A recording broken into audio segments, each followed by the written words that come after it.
जीत ले हम सारी दुनिया। बीच हमें आज बोने दो, रोज उसे थोड़ा बढ़ने दो। छू लेंगे आकाश हम, मन के विचार हकीकत बने। सिद्धि फल से आनंद देंगे, कोशिश कर बढ़े, सोच बुलंद करे।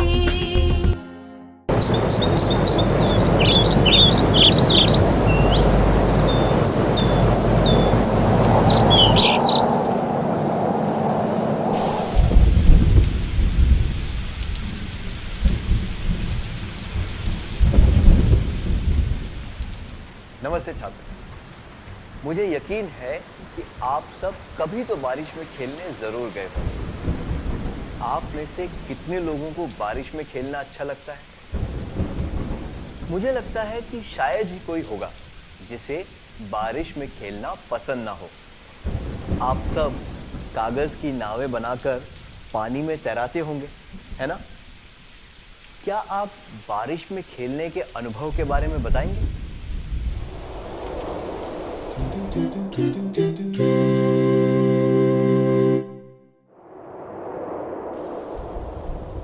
अपने अनुभव के बारे में बताने के लिए शुक्रिया।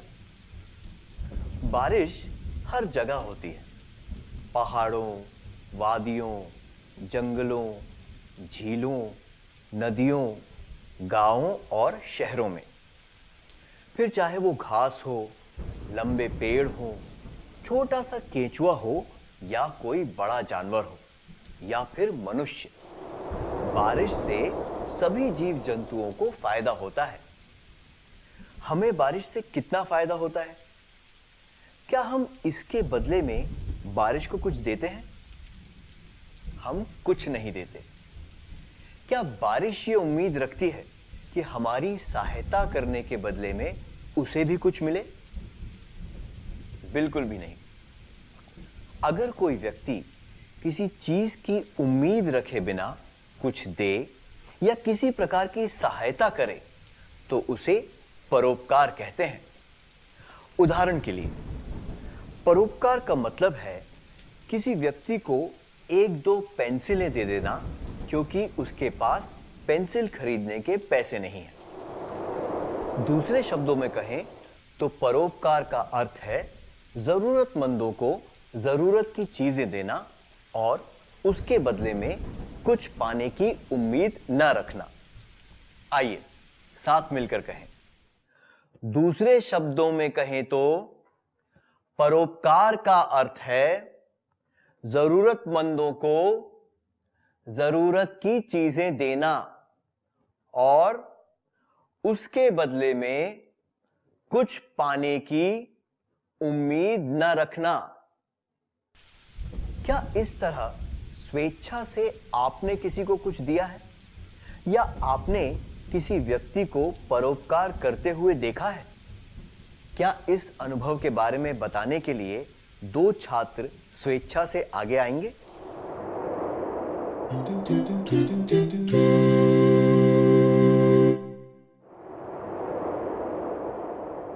धन्यवाद, आपने बहुत अच्छा किया। अलग अलग जरूरतों को पूरा करने के लिए कई तरीकों से परोपकार किया जा सकता है। जब कोई जरूरतमंद मदद मांगे तो लोगों को उसकी मदद करनी चाहिए। जरूरतमंद व्यक्ति सामने से मदद ना भी मांगे तो उसकी स्थिति देखकर दूसरों को उसकी सहायता करनी चाहिए। क्या अब हमें एक गीत गाएं?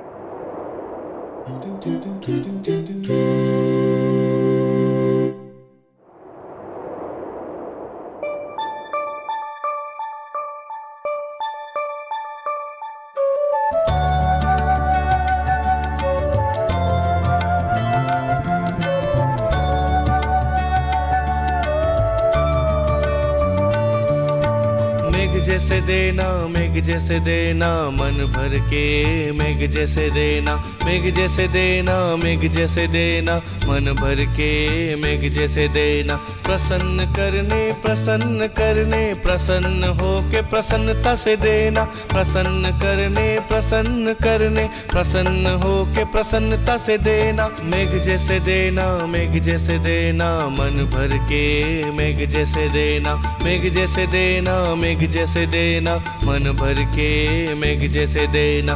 प्रेम भाव से देना, प्रेम भाव से देना, अधिक हो तो प्रेम भाव से देना, प्रेम भाव से देना, प्रेम भाव से देना, अधिक हो तो प्रेम भाव से देना। मेघ जैसे देना, मेघ जैसे देना, मन भर के मेघ जैसे देना, मेघ जैसे देना, मेघ जैसे देना, मन भर के मेघ जैसे देना। आशीर्वाद से देना, आशीर्वाद से देना, उनके योग्य हो जो आशीर्वाद से देना, आशीर्वाद से देना, आशीर्वाद से देना, उनके योग्य हो जो आशीर्वाद से देना। मेघ जैसे देना, मेघ जैसे देना, मन भर के मेघ जैसे देना, मेघ जैसे देना, मेघ जैसे देना, मन भर के मेघ जैसे देना। सम्मान से देना, सम्मान से देना, बन पाए उतना सम्मान से देना, सम्मान से देना, सम्मान से देना, बन पाए उतना सम्मान से देना। मेघ जैसे देना, मेघ जैसे देना, मन भर के मेघ जैसे देना, मेघ जैसे देना, मेघ जैसे देना, मन भर के मेघ जैसे देना।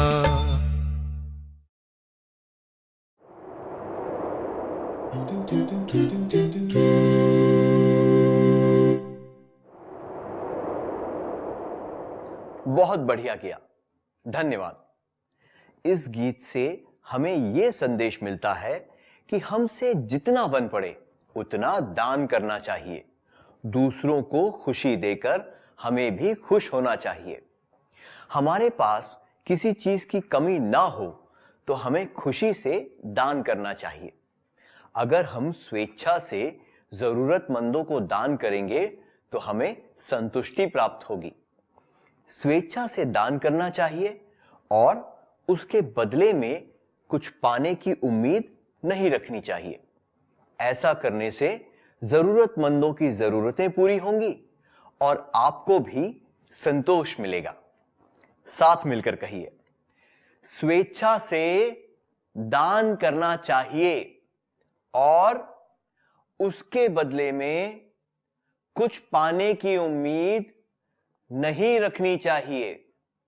ऐसा करने से जरूरतमंदों की जरूरतें पूरी होंगी और आपको भी संतोष मिलेगा। हमने देखा कि परोपकार का मतलब क्या होता है और हमें परोपकार क्यों करना चाहिए। अब हम चर्चा करेंगे कि हम कौन सी चीजें देकर परोपकार कर सकते हैं। क्या आपने अपने जीवन में कभी दान किया है? क्या आपको लगता है कि केवल अमीर लोग दान कर सकते हैं? या फिर आपको लगता है कि जब आप बड़े होकर पैसे कमाने लगेंगे तभी दान कर सकते हैं? ऐसा जरूरी नहीं है। आप भी दान कर सकते हैं और परोपकारी बन सकते हैं। आप किसी भी तरीके से दान कर सकते हैं। दान करने का अर्थ सिर्फ पैसे देना नहीं होता। दान में आप अपनी कोई वस्तु दे सकते हैं, किसी के लिए कोई काम कर सकते हैं, अपना समय दे सकते हैं इत्यादि। आपको शायद पता भी नहीं होगा कि आप इस तरह से दान कर चुके हैं। अब हम दान के इन तरीकों के बारे में एक एक करके चर्चा करेंगे। शुरू करने के लिए आइए हम रुपए पैसों के दान के बारे में बात करें। आपके माता पिता आपको जेब खर्च तो देते ही होंगे, है ना? क्या यह संभव है कि आप उसमें से कुछ राशि बचा सकें? उदाहरण के लिए, अगर आप एक दो दिन के लिए टॉफी, चॉकलेट ना खाएं या फिर थोड़ी सी दूर जाने के लिए बस में बैठने की बजाय पैदल चलें, तो आप इससे कुछ पैसे बचा सकते हैं। सही है। इसी तरह से बचाया गया पैसा आप दान में दे सकते हैं। कितना सरल है कि नहीं?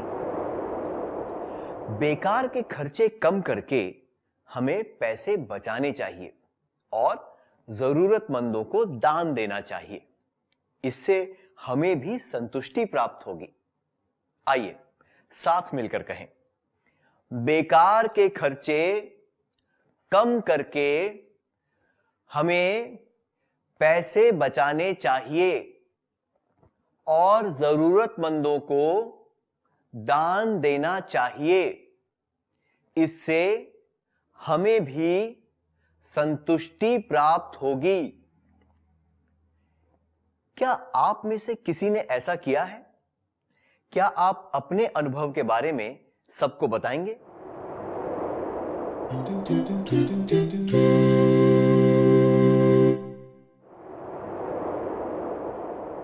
बहुत बढ़िया, आपने बहुत अच्छा काम किया। आइए अब हम चर्चा करें कि हम कौन सी चीजें दान कर सकते हैं। क्या आप इन चित्रों को देखकर एक सूची बना सकते हैं?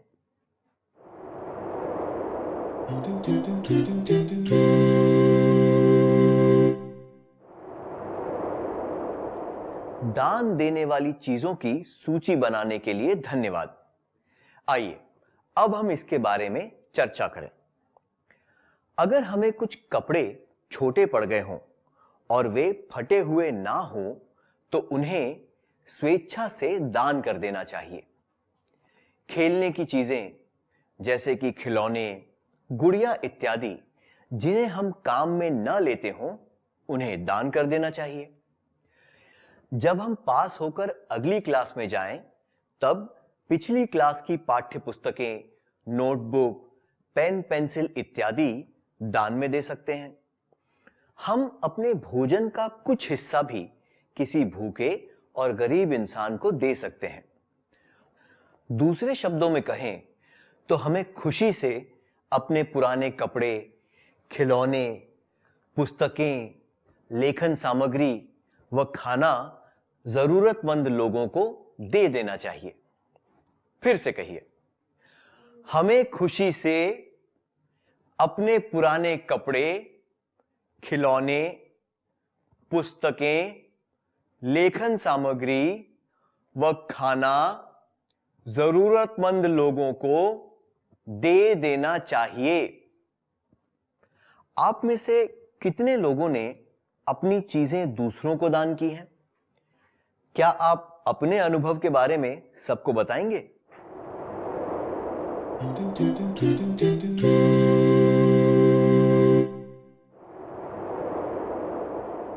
आपने बहुत अच्छा काम किया। क्या हम जाने कि हम श्रमदान कैसे कर सकते हैं? श्रमदान को सेवा भी कह सकते हैं। क्या आपके स्कूल में राष्ट्रीय सेवा योजना NSS की गतिविधियां होती हैं? उसमें क्या होता है? हां, उनका मकसद होता है दूसरों की सेवा करना।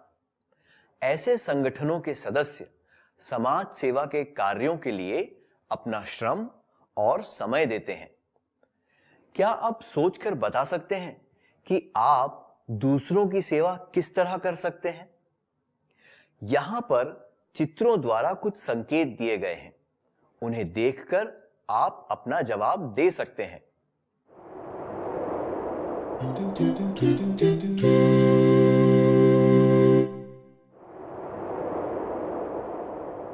आपने अपनी सूची में ज्यादातर बातें लिख ली हैं। अच्छी बात है। क्या अब हम इनमें से कुछ बातों के बारे में चर्चा करें?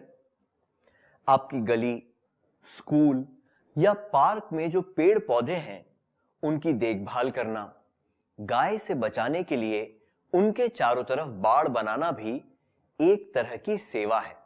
इसलिए इसे परोपकार भी कहा जा सकता है। आपके स्कूल, पुस्तकालय और स्कूल के बगीचे को साफ सुथरा रखने के लिए कुछ लोग रखे गए होंगे, पर स्कूल अधिकारियों से अनुमति लेकर आप भी उनकी मदद कर सकते हैं। सार्वजनिक पेड़ पौधों की देखभाल करना और सार्वजनिक जगहों को साफ रखना, ऐसी सेवा करना भी एक तरह का परोपकार है, क्योंकि इसके लिए आप श्रम करते हैं। आइए साथ मिलकर कहें, सार्वजनिक पेड़ पौधों की देखभाल करना और सार्वजनिक जगहों को साफ रखना, ऐसी सेवा करना भी एक तरह का परोपकार है, क्योंकि इसके लिए आप श्रम करते हैं। कितने लोगों ने इस तरह की सेवा की है? क्या एक दो छात्र आगे आकर अपने अनुभव के बारे में सबको बताएंगे? अगर आप में से कुछ लोगों ने निर्णय लिया कि आप भी इस तरह की सेवा में जुटेंगे, तो कृपया इसके बारे में सबको बताएं। पर आपको मौका दिया जा रहा है, आप स्वयं सेवा से संबंधित अपने अनुभव बताएं और गर्व महसूस करें। आपने अब तक ऐसा कोई कार्य किया है, दूसरों से प्रोत्साहित होकर इस कार्य में जुटने का निर्णय ले सकते हैं।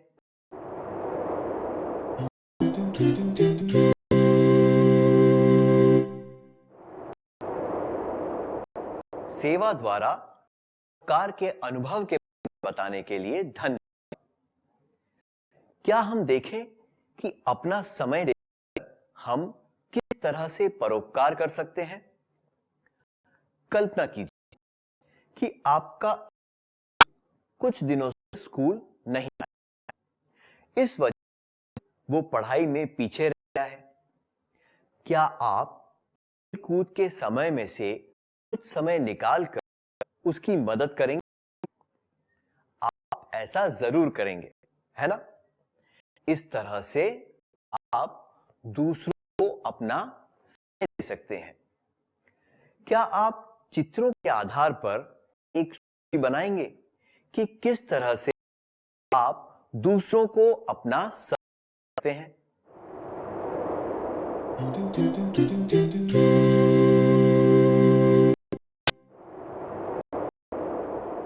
धन्यवाद, बहुत बढ़िया किया। क्या हम इनमें से कुछ बातों के बारे में चर्चा करें? आपके शहर, गांव या पड़ोस में रहने वाले कुछ लोगों को शायद आपकी तरह अच्छे अवसर नहीं मिले होंगे। उन्हें शायद आपकी तरह स्कूल जाने का मौका भी ना मिला हो। ऐसे लोगों को पढ़ाने में अपना समय देना भी एक तरह का परोपकार है। अपना समय देने का एक और तरीका है अपने से छोटी उम्र के छात्रों को पढ़ाई में मदद करना। अगर उन्हें कोई पाठ मुश्किल लग रहा हो तो आप उनकी मदद कर सकते हैं। बुजुर्गों और विकलांगजनों के साथ समय बिताना, उन्हें खुशी देना और आराम महसूस कराना भी एक तरह का परोपकार है। दूसरे शब्दों में कहें तो दूसरों की जरूरतों के लिए समय देना और बुजुर्गों व विकलांगजनों का ध्यान रखना भी परोपकार है। साथ मिलकर कहिए, की जरूरतों के लिए समय और बुजुर्गों व विकलांगजनों का ध्यान रखना भी परोपकार। अब कुछ के लिए यह विचार करिए, आप दूसरों को अपना समय कैसे दे सकते हैं। फिर यह संकल्प लीजिए कि आप अब यह जरूर करेंगे। आप में से कुछ छात्र अपने संकल्प के बारे में अन्य छात्रों को भी बता सकते हैं।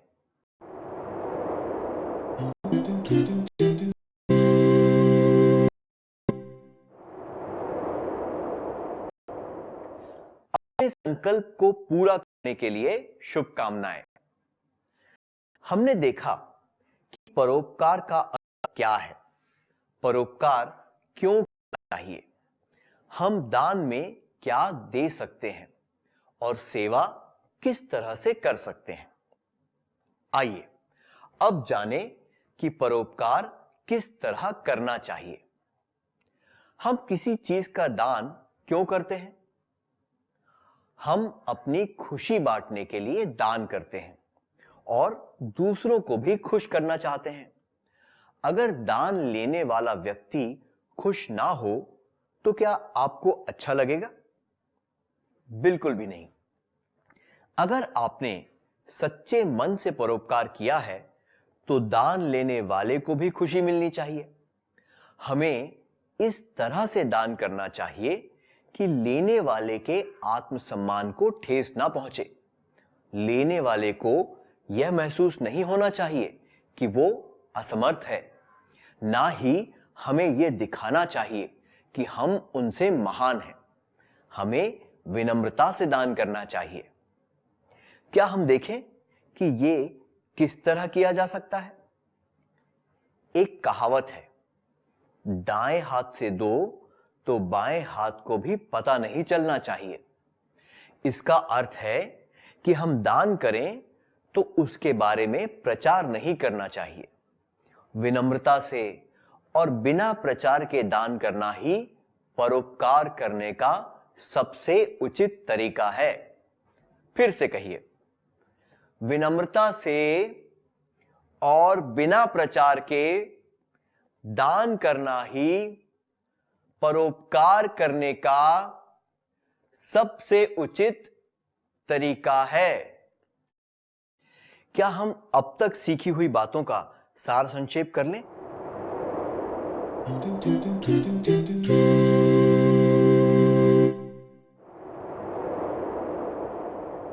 परोपकार का अर्थ है जरूरतमंदों की जरूरतें पूरी करना और बदले में कुछ पाने की आशा न रखना। स्वेच्छा से दान करना चाहिए और उसके बदले में कुछ पाने की उम्मीद नहीं रखनी चाहिए। ऐसा करने से जरूरतमंदों की जरूरतें पूरी होंगी और आपको भी संतोष मिलेगा। बेकार के खर्चे कम करके हमें पैसे बचाने चाहिए और जरूरतमंदों को दान देना चाहिए। इससे हमें भी संतुष्टि प्राप्त होगी। हमें खुशी से अपने पुराने कपड़े, खिलौने, पुस्तकें, लेखन सामग्री व खाना जरूरतमंद लोगों को दे देना चाहिए। सार्वजनिक पेड़ पौधों की देखभाल करना और सार्वजनिक जगहों को साफ रखना, ऐसी सेवा करना भी एक तरह का परोपकार है, क्योंकि इसके लिए आप श्रम करते हैं। दूसरों की जरूरतों के लिए समय देना और बुजुर्गों व विकलांगजनों का ध्यान रखना भी परोपकार है। विनम्रता से और बिना प्रचार के दान करना ही परोपकार करने का सबसे उचित तरीका है। सभी बातों का सार संक्षेप करने के लिए धन्यवाद। क्या अब हमें एक कार्य करें जिससे ये बातें हमें हमेशा याद रहें?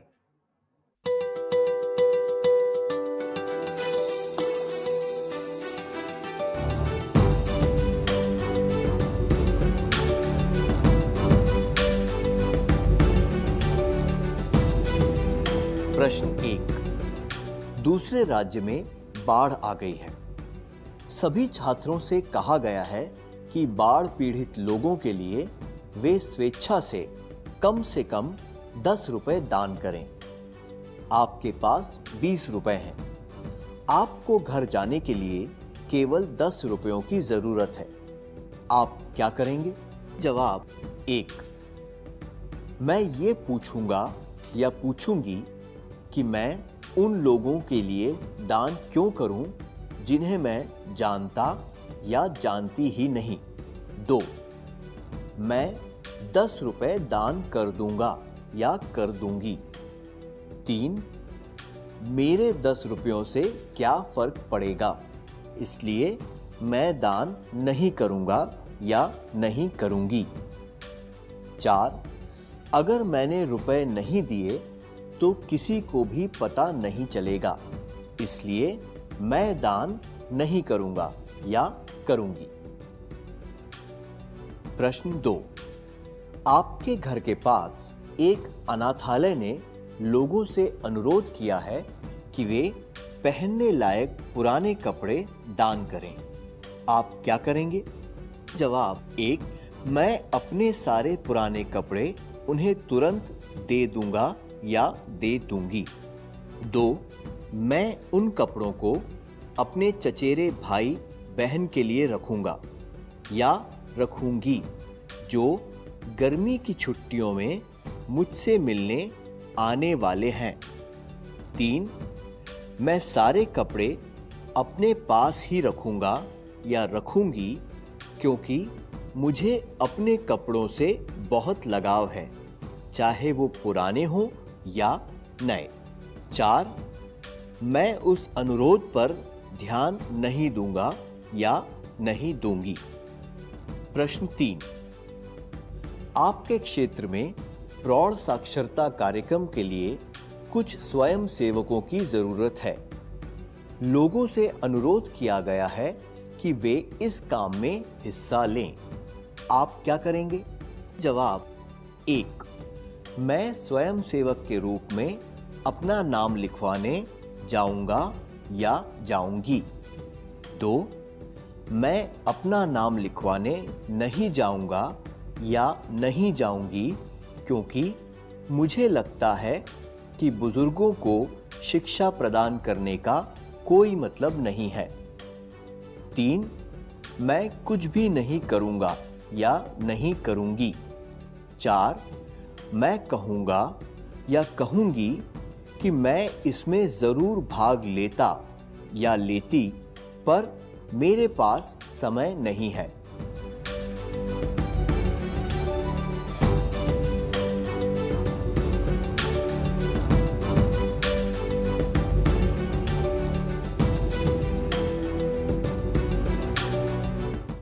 क्या आप अगले सत्र में आने से पहले इसे पूरा करके लाएंगे?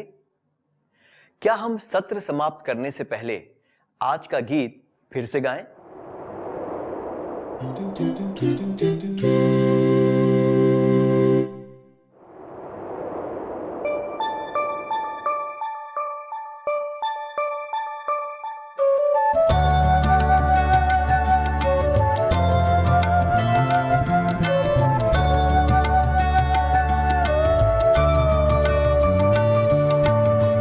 जैसे देना मेघ जैसे देना मन भर के मेघ जैसे देना मेघ जैसे देना मेघ जैसे देना मन भर के मेघ जैसे देना प्रसन्न करने प्रसन्न हो के प्रसन्नता से देना प्रसन्न करने प्रसन्न हो के प्रसन्नता से देना मेघ जैसे देना मन भर के मेघ जैसे देना मेघ जैसे देना मेघ जैसे देना मन भर के मेघ जैसे देना प्रेम भाव से देना अधिक हो तो प्रेम भाव से देना प्रेम भाव से देना अधिक हो तो प्रेम भाव से देना मेघ जैसे देना मन भर के मेघ जैसे देना मेघ जैसे देना मन भर के मेघ जैसे देना आशीर्वाद से देना उनके योग्य हो जो आशीर्वाद से देना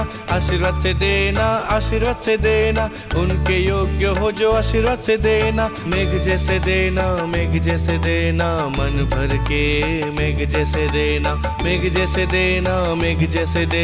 मन भर के मेघ जैसे देना सम्मान से देना बन पाए उतना सम्मान से देना बन पाए उतना सम्मान से देना मेघ जैसे देना मन भर के मेघ जैसे देना मन भर के मेघ जैसे देना।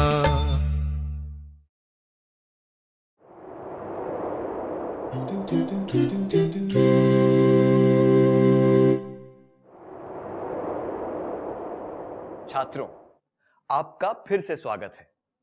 क्या आपने गृह कार्य पूरा कर लिया? क्या हम उत्तर जांच लें?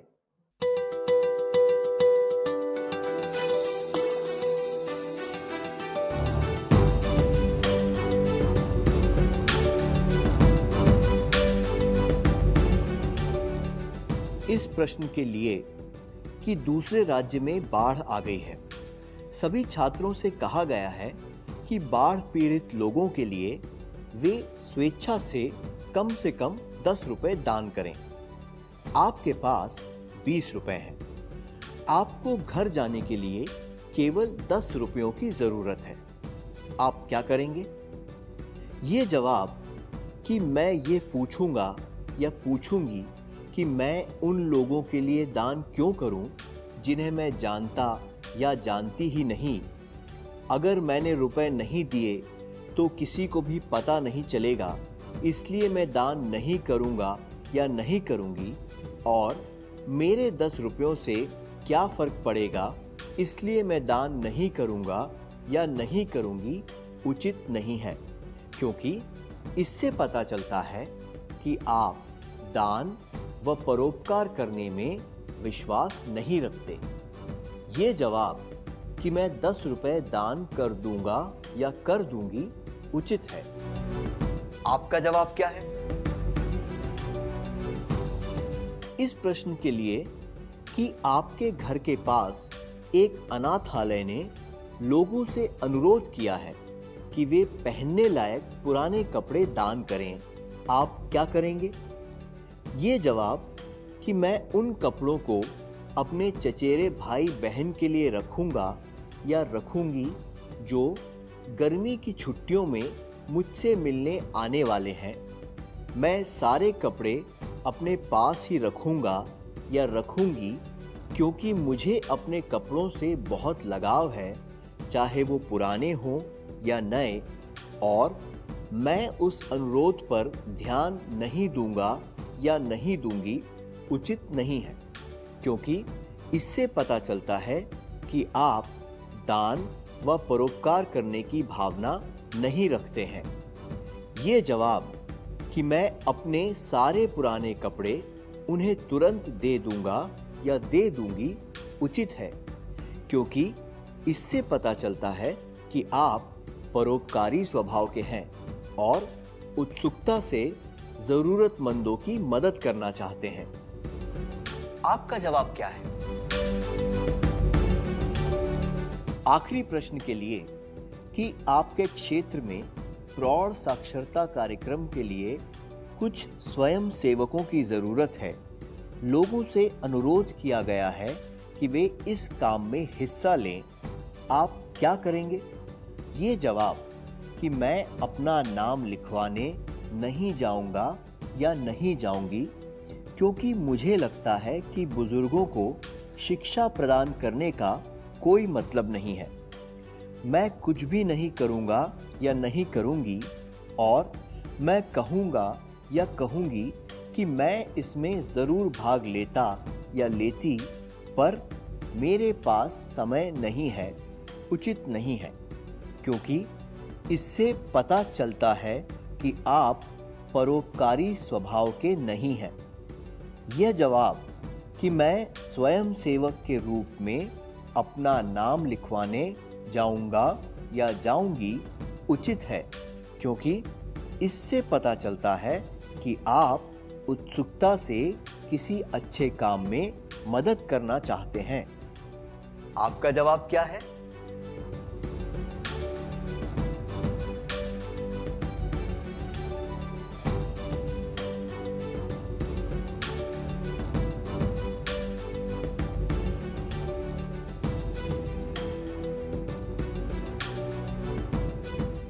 अगर आपके सारे जवाब सही थे तो आपको बधाई।